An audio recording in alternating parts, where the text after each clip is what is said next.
Hi guys. So we're talking about how to break a trauma bond.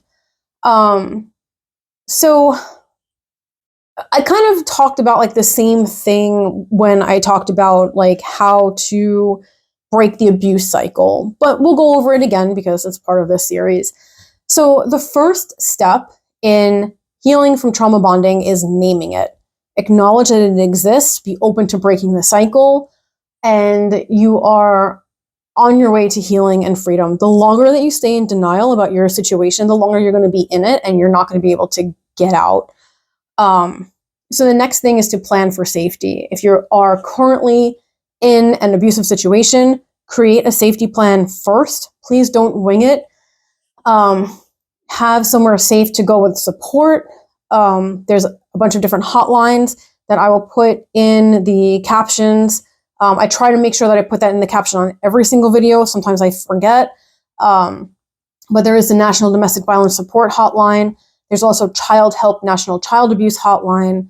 The National Domestic Violence Hotline is 1-800-799-7233. And again, I will absolutely put that in the comments. Therapy.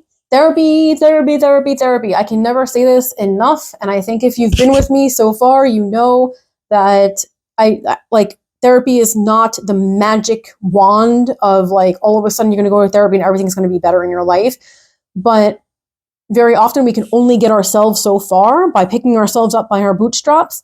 And so going to therapy is kind of like putting on a pair of Heelys maybe, and you can kind of like roll along a little bit. So it helps you kind of process through some of that conflicting emotions that you might have, the emotions that come up after you leave that abusive situation.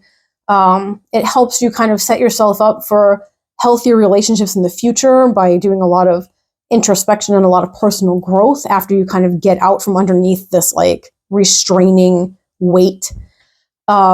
And it can also help you to see the warning signs of abuse so that you don't end up in an abusive situation again, right? We really don't want that to happen. So I'll talk a little bit more about some other strategies in the next video.